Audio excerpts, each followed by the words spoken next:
पतौड़ा गांव के पास railway station पर एक व्यक्ति के शरीर के दो हिस्से हुए पड़े थे। जब दो हिस्से हुए पड़े थे तभी भरतकूप पुलिस स्टेशन में इन्फॉर्मेशन दी जाती है। जब इन्फॉर्मेशन दी जाती है तो वहाँ पर पुलिस आती है। पुलिस आने के बाद जब उस रेलवे स्टेशन पर देखती है कि वहाँ पर एक व्यक्ति के दो हिस्से हुए पड़े हैं, तभी पुलिस वाले जो होते हैं वहाँ पर आसपास में जांच करने लगते हैं। जब आसपास में जांच करने लगते हैं तो देखते हैं कि वहाँ पर बहुत सारी शराब की बोतलें पड़ी हुई होती हैं।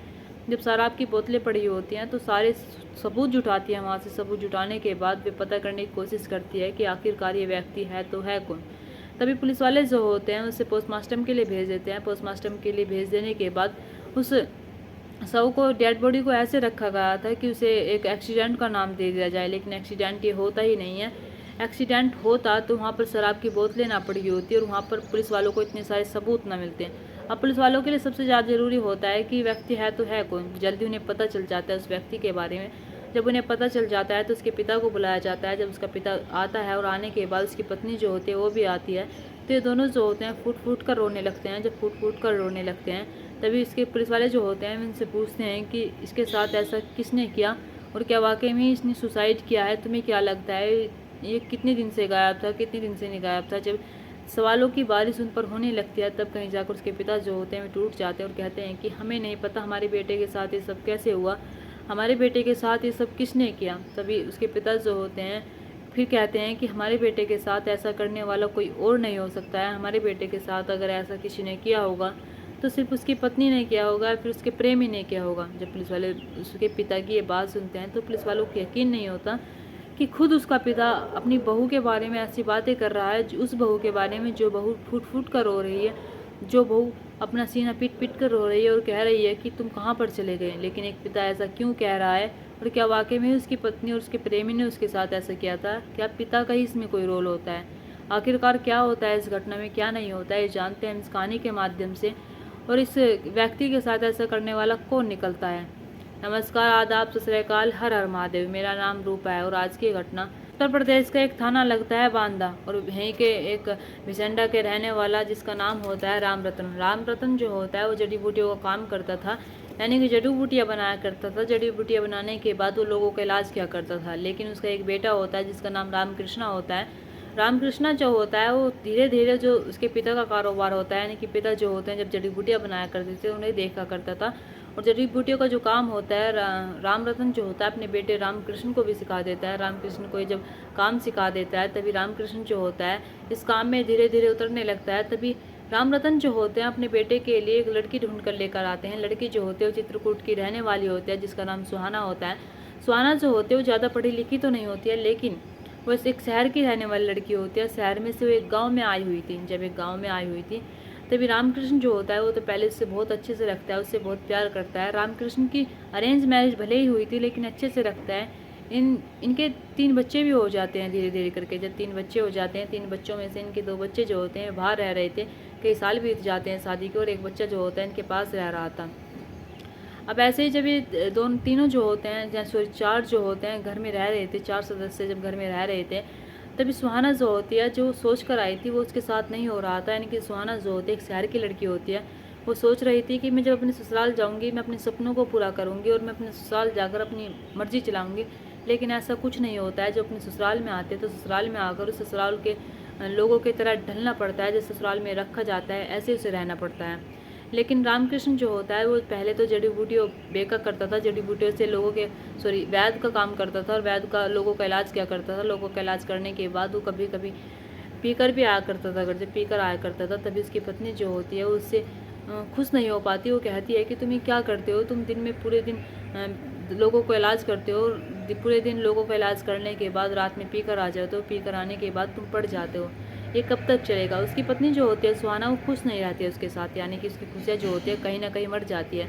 शादी के कई साल भी बीत जाते हैं, इनके 3 बच्चे भी हो जाते हैं, लेकिन 3 बच्चों के बाद भी सुहाना जो होती है अब उस खुशी की तलाश कर रही थी जो खुशी उसे अपने पति रामकृष्णा से नहीं मिल रही थी। लेकिन फिर भी सुहाना जो होती है इस रिश्ते को धीरे धीरे करके चला ही रही थी। रिश्ते की गाड़ी जो होती है वो चला ही रही थी। लेकिन एक दिन उसका पति जो होता है उसके कहकर जाता है कि मैं जैकेट लेने के लिए जा रहा हूँ। जब उसे कहकर जाता है कि मैं जैकेट लेने के लिए जा रहा हूँ तभी उसका पति जो होता है घर लौट कर नहीं आता। जब घर लौट कर नहीं आता है तो उसकी जो लाश मिलती है यानी कि डेड बॉडी मिलती है वो रेलवे स्टेशन पर मिलती है। रेलवे स्टेशन पर जब डेड बॉडी मिलती है तभी पुलिस वाले जो होते हैं उसे पोस्टमार्टम के लिए भेजते हैं। पोस्टमार्टम के लिए भेज देने के बाद पता चलता है कि उसकी जो हत्या की गई है वो तेज़धार हथियार से की गई है। तब कहीं जाकर उसे रेलवे ट्रैक पर छोड़ा गया था।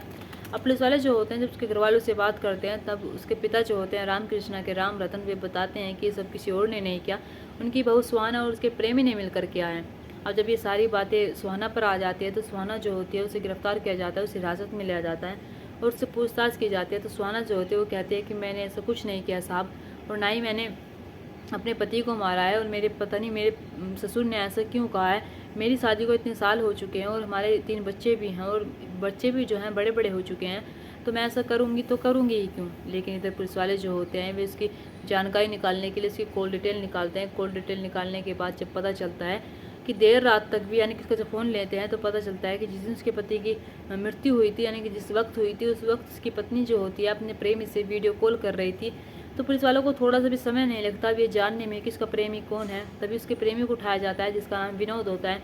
इन दोनों को उठाने के बाद इनसे पूछा जाता है कि तुमने ऐसा क्यों किया। तब कहीं जाकर ये सुहाना जो होती है टूट जाती है। टूट जाने के बाद एक ऐसी कहानी सुनाती है जिस कहानी को सुनकर पुलिस वाले भी हैरान हो जाते हैं और सोचने पर मजबूर हो जाते हैं कि आखिरकार ये ऐसा कर कैसे सकती है।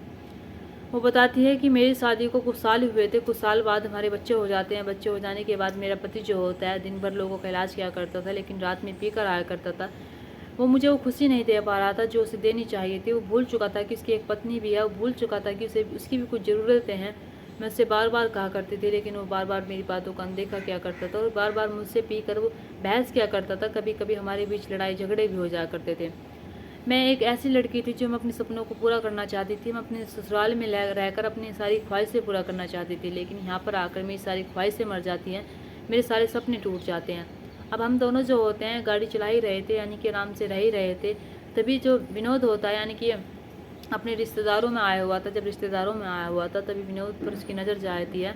नज़र कुछ ऐसे जाती है कि ये सुहाना जो होती थी वो दूसरों के घर बैठने जाया करती थी। जब बैठने जाया करती थी पड़ोस में, तब विनोद जो होता है पड़ोस के ही घर में रहता था। पड़ोस के घर में जब आया हुआ था रिश्तेदारी में, तभी इसकी मुलाकात सुहाना से हो जाती है। जब सुहाने से इसकी मुलाकात हो जाती है तो ये दोनों जो होते हैं आपस में पहले दोस्ती करते हैं। दोस्ती कर लेने के बाद ये दोनों जो होते हैं एक दूसरे के साथ वक्त बिताने लगते हैं। यानी कि ये ज़्यादातर उसी पड़ोस वाले घर में बैठी रहती थी जब, क्योंकि इसका पति जो होता था दिन भर वैद का काम किया करता था, बाहर रहा करता था। इसके ससुर भी जो होते थे वे भी बाहर रहा करते थे। इसके जो बच्चे होते हैं वे भी अपने आप में मसरूफ़ होते थे। ये जो सुहाना होती थी सिर्फ अकेली रहती थी, अकेले इसका वक्त गुजरता नहीं था। तब कहीं जाकर ये पड़ोस में जाकर बैठा करती थी। जब पड़ोस में जाकर बैठा करती थी तब इसकी विनोद से मुलाकात होती है। विनोद से नंबर लेती है। नंबर लेने के बाद ये दोनों जो होते हैं एक दूसरे से पहले दोस्ती करते हैं। दोस्ती कर लेने के बाद इनके बीच जो बातें होती हैं, यानी कि सुहाना के जो पति होता है उसे वक्त नहीं दे रहा था। जब उसे विनोद वक्त देना शुरू करता है, उसे अटेंशन देना शुरू करता है, तो सुहाना जो होती है वो विनोद की ओर आकर्षित हो जाती है, विनोद से प्यार करने लगती है। विनोद अब ऐसे समय गुजरता चला जाता है। जब समय गुजरता चला जाता है तो सुहाना को लगता है कि जो वो चाहती थी वो अब उसे मिलने वाला है, उसके सपने साकार होने वाले हैं, उसकी ख्वाहिशें पूरी होने वाली है। जो ज़रूरत है उसके पति पूरी नहीं कर पाता, वो पूरी करने वाला कोई आ गया है। वो विनोद के साथ वक्त बिताती। विनोद के साथ वक्त बिताते बिताते जब उसके घर पर कोई नहीं हुआ करता था, तब कहीं जाकर विनोद जो होता है एक दिन उसके घर आता है। घर आने के बाद इन दोनों के बीच जब पहली बार शारीरिक संबंध बनते हैं, तब कहीं जाकर विनोद जो होता है उसे ऐसा सुख मिलता है जो सुख उसे आज से पहले कभी नहीं मिला था। उसकी पत्नी जो होती है यानी कि रामकृष्ण की जो पत्नी होती है सुहाना, उसे भी वो सुख कई दिनों बाद मिला था, कई महीनों बाद मिला था। यानी कि ऐसा सुख जो उसे आज से पहले ने किसी ने भी नहीं दिया था। जब ये दोनों जो होते हैं एक दूसरे से ऐसी बातें कर रहे थे, जिस सुख की ये बातें कर रहे थे वो सुख असल में सुख होता ही नहीं है। वो एक ऐसा सुख होता है जो लोगों की ज़िंदगी बर्बाद कर सकता है। अब ऐसे विनोद जो होता है और उसकी जो कहानी होती है सुहाने की प्रेम कहानी ऐसे चलने लगती है। जब ऐसे चलने लगती है तभी ये बात जो होती है धीरे धीरे गांव में फैलने लगती है। अब गांव में फैलने के साथ साथ रिश्तेदारों को पता लग जाती है। रिश्तेदारों में जब पता लगती है तो ये बात विनोद के पिता भगवान दिन तक जाती है। भगवान दिन तक जब ये बात जाती है तो उसके पिता विनोद को समझाते हैं और कहते हैं कि बेटा ऐसा मत करो, तुम्हारी ज़िंदगी बर्बाद हो जाएगी। अगर तुम ऐसा करोगे तो सब कुछ गलत हो जाएगा। लेकिन विनोद जो होता है वो सिर्फ सुहाना के प्यार में पागल होता है। सुहाना जो होते हैं वो कहते हैं कि मैं तुम्हारे लिए अपने बच्चे छोड़ सकती हूँ, तुम्हारे लिए अपना पति छोड़ सकती हूँ, तुम मुझसे शादी कर लो, हम दोनों एक दूसरे के साथ रहेंगे, एक दूसरे के साथ आराम से रहेंगे और अपना जीवन व्यतीत करेंगे। लेकिन इधर ये विनोद जो होता है वो कहता है कि मैं तुमसे शादी भी करूँगा, मैं तुम्हारे साथ रहूँगा भी, अभी थोड़ा सा मुझे वक्त दो, वक्त के साथ साथ सब कुछ सही हो जाएगा। लेकिन इधर ये बात कैसे ना कैसे करके उसके पति रामकृष्णा तक चली जाती है। जब रामकृष्णा तक ये बात पहुंच जाती है कि उसके पत्नी के जो है संबंध है वे हमारे पड़ोस में आ रहे लड़के विनोद के साथ चल रहे हैं, विनोद के साथ जब ये बात पता चलती है तो ये रामकृष्णा जो होता है वो अपनी पत्नी पर बजाता है, पीटता है और कहता है कि तुम एक ऐसी औरत हो जो घर में रहना लायक नहीं हो, तुमने हमारी इज्जत मिट्टी में मिला दी और तुमने गैर मर्द से अवैध संबंध चला रखे हैं। तब उसकी पत्नी कहती है कि मुझे माफ़ कर दो, मुझसे गलती हो गई। हर केस में ऐसा ही होता है, जब पत्नी ऐसा कर देती है तो वह माफ़ी मांगते हैं। माफ़ी मांगने के बाद ये रामकृष्णा जो होता है उसका मिलना जुलना बंद कर देता है, यानी कि उसके घर से निकलना बंद कर देता है, उसे घर में रखता है, घर से बाहर नहीं जाने देता है। ये ऐसे ही जब घर से बाहर नहीं जाने देता है तो ये फ़ोन पर बातें करने लगते हैं। जब रामकृष्ण को पता चलता है कि इसकी पत्नी सुहाना विनोद से फ़ोन पर बातें कर रही है, वो विनोद से कहती है कि मेरे पति को सब कुछ पता चल गया है, मुझे यहाँ से ले चलो, मैं तुम्हारे साथ शादी करना चाहती हूँ, इसे छोड़ना चाहती हूँ, हम दोनों एक दूसरे के साथ रहेंगे, एक दूसरे के साथ जीवन व्यतीत करेंगे। लेकिन विनोद जो होता है वो कहता है कि ठीक है, मैं तुमसे शादी जल्दी ही कर लूँगा। लेकिन जब उसके पति को पता चल जाता है कि उसका फ़ोन पर बात कर रही है, तभी उसका फ़ोन भी ले लेता है। फ़ोन भी ले लेने के बाद अब उसकी पत्नी को गुस्सा आ जाता है, यानी कि पहले से उससे अपने पति से नफरत करती थी, अब उससे वो और ज़्यादा नफरत करने लगती है, इतनी नफरत करने लगती है तो अपने बॉयफ्रेंड को यानी कि अपने प्रेमी विनोद को कॉल करती है और कहती है कि तुम अगर मुझसे सच में प्यार करते हो तो इस रास्ते से हटा दो, इसने मेरी ज़िंदगी हराम कर दी। विनोद जो होता है वो कहता है कि ठीक है, अगर तुम ऐसा ही चाहती हो तो मैं ऐसा ही कर दूंगा, लेकिन सोच लो हमारा जो जीवन है वो ख़राब हो जाएगा। लेकिन सुहाना जो होती है वो कहती है कि मुझे नहीं पता, इसे रास्ते से हटा दो, रास्ते से ऐसे हटाओ कि इसका जो लगे कि डेड बॉडी ऐसे पड़ी हुई है कि इसने सुसाइड किया है, ऐसे ना लगे किसी ने इसे मारा है। तभी इन दोनों के दिमाग में एक प्लान आता है कि हम इसे एक रेलवे स्टेशन पर ले जाएंगे, रेलवे स्टेशन पर ले जाने के बाद इसे मार कर रेलवे स्टेशन पर फेंक देंगे। तब इसकी पत्नी जो होती है रामकृष्णा की, वो कहती है कि जब तुम इसे ले जाओगे, जब तुम इसे मारोगे तो मेरे पर वीडियो कॉल करना, मैं सामने बैठ कर देखूंगी कि तुम इसे कैसे मार रही हो, मैं इसे देखना चाहती हूँ कि कैसे मरता है। अपने पति से वो इतनी नफरत करती है कि अपने पति को देखना चाहती थी, वो अपने पति का कत्ल होते हुए देखना चाहती थी। विनोद जो होता है वो रामकृष्णा को कॉल करता है, यानी कि उससे मुलाकात करता है। मुलाकात करने के बाद कहता है कि भाई मैं जा रहा हूँ अपने घर, क्यों ना हम एक दिन पार्टी हो जाए। तो रामकृष्ण जो होता है वो मान जाता है, क्योंकि वो शराब का लालच देता है। जब मान जाता है, मान जाने के बाद रामकृष्ण जो होता है उसके साथ शराब पीने के लिए चला जाता है।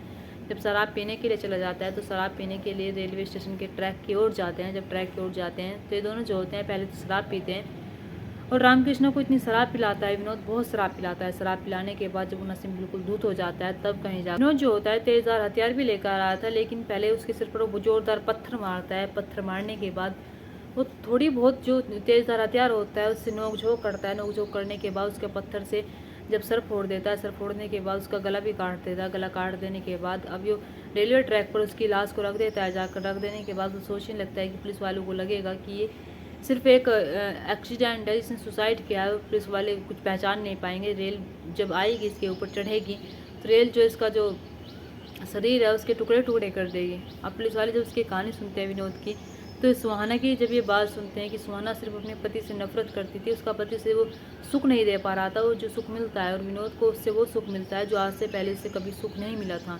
ये दोनों जो होते हैं उस सुख के लिए अपने पति को अपने हाथों एक ऐसे इंसान को मार देता है जिसमें उसका कोई दोष ही नहीं होता है, जिसे पता ही नहीं था कि उसके साथ आज ऐसे होने वाला है। दोस्तों, इस कहानी और घटना को सुनाने का मकसद मेरा आपका दिल दुखाना नहीं था, आपको परेशान करना नहीं था, आपको घटना के बारे में बताना था, आपको सचेत करना था। आप अपने परिवार के साथ खुश रहिए। नमस्कार।